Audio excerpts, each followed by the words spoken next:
I was just totally on fire for God, for this Jesus bloke. And so, because my addictions had gone and I was set free, and I'd walking down the street and I got a spring in my step, and I just couldn't believe what had happened to me. And so then I thought, well, I've got to find out about this Jesus bloke. I'll go, and I got involved in a church, and some Catholics said I was destined for great things, and I was just an ex-drug addict, and I wasn't destined for anything. So, you know, I got sort of sidetracked, and this went on for a couple of weeks, you know, being set free. And then I started to drift, and like I found out many years later, that once the house is clean, they'll return. Those evil spirits will return to an empty, cleaned house. And which they did. They came back 3 or 4 weeks later. I started getting back into the drugs, and I went really badly. I went worse than I ever been in my whole life. I hit him really hard, and I hit him really bad. So there I was again, desperation again. And it was about that time I had to go and see my daughters, who were staying up in Maryborough, Queensland, with their mother, and I'd gone up there on the bus. And when I got there, they told me that they had taken off. She had hooked up with some fella and taken off, and they didn't know where they were. The police were looking for them. This fella she got hooked up with was known by the police up there, and he wasn't a very good character. So there I was in this Maryborough town, no girls, didn't know where they were. So I got a room in a pub. Didn't have any drugs, didn't have any drink, didn't have anything. I was just too worried about my little girls. And I found myself in a little hotel room in Maryborough on a Wednesday night in the middle of the week. And if you know Maryborough, especially 15 years ago, it was a quiet town in the middle of the week. You could hear a pin drop a block away. But there I was in this little room, having a fitful sleep, couldn't sleep. So worried about my little girls, couldn't understand what was going on. So I sort of asleep, and about 3 o'clock in the morning, my whole body started going up and down on the bed. I was lying on my stomach, and then all of a sudden my whole body started going up and down. It was like someone was pushing me up and down. But there was no pressure points on my body. It was my whole body was just going up and down. But I had this great sense of peace, and I wasn't concerned. And then all of a sudden I was fully awake, and I was thinking, what was that? What's going on? And then this voice came out of the pitch black. This voice. It was like a human voice, but it wasn't. The best way I can describe it is like a musical voice. And it doesn't describe it either, really, but this voice said, "David, do not worry, for yours is the kingdom of heaven." As clear as a bell, as if someone was just sitting in a chair talking to me. And that was it, just those words. "David, do not worry, for yours is the kingdom of heaven." So I'm going, oh, okay. And I just rolled over, and I just had this great sleep. I just went straight to sleep. I woke up next morning going, okay, I've had another experience. I'm going to church. So off I go to this church, and they had the door open, and I'm in there sitting there on the pew, because this is where God's supposed to be, in church. So there I was, nobody in there at all.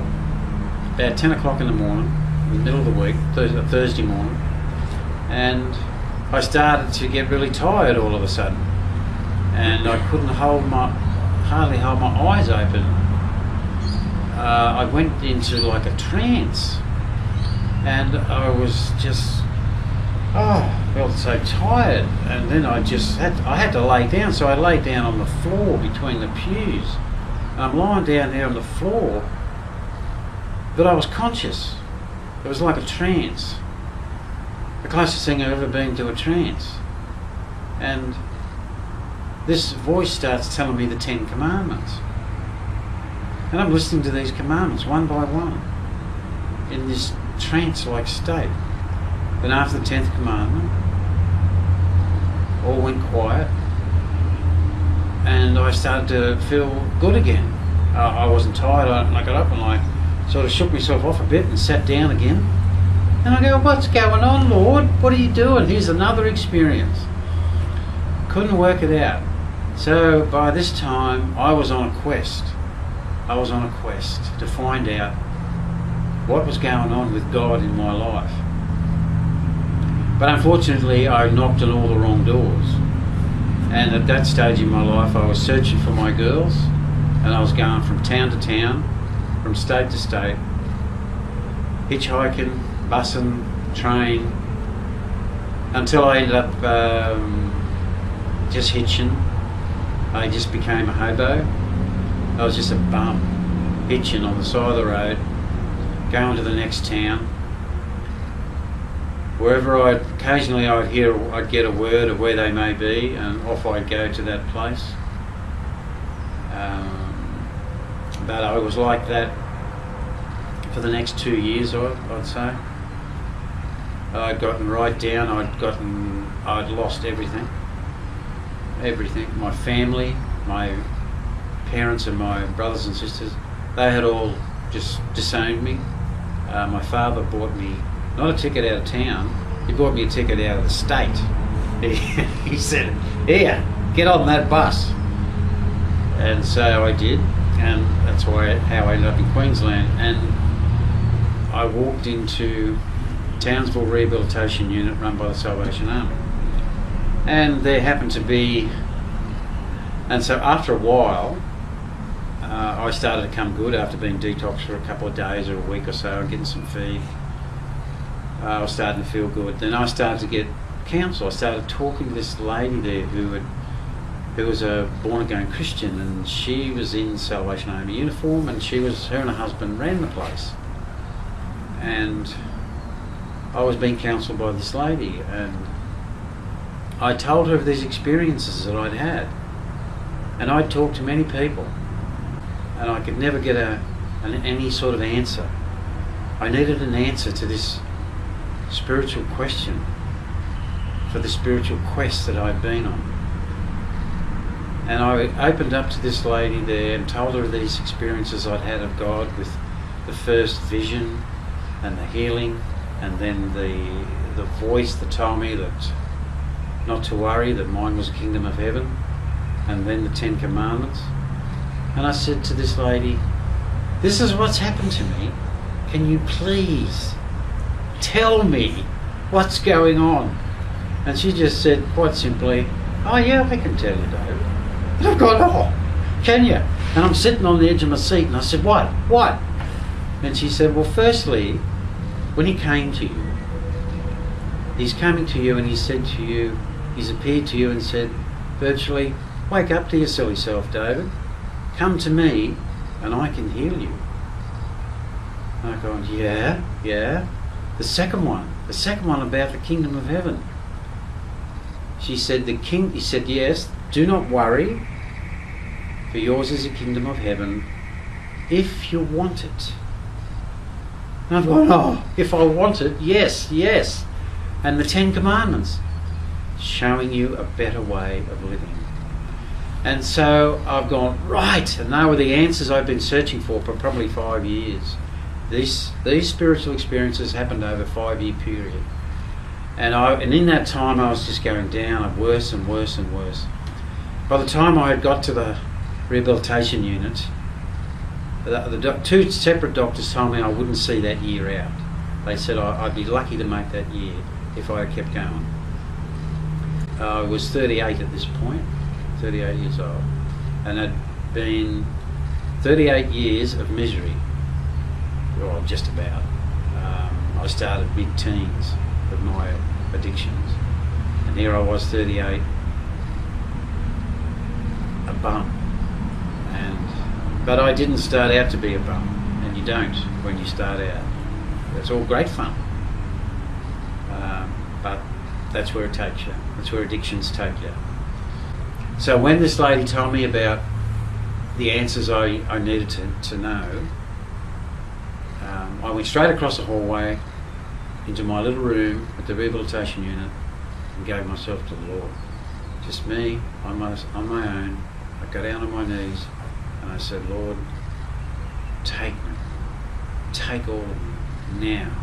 Look at what I've done. I've just caused and created a mess. Come into my life. Help me to clean up my life. And that was it. Pretty much. There was no flashes, lights, or no earthquakes or anything. And I got up and went about my life in the rehabilitation unit. But I noticed that there was something missing. And I couldn't work out what it was. And I'm walking around this rehabilitation unit doing what I got to do. And I'm wondering why I felt so good and why I felt so different.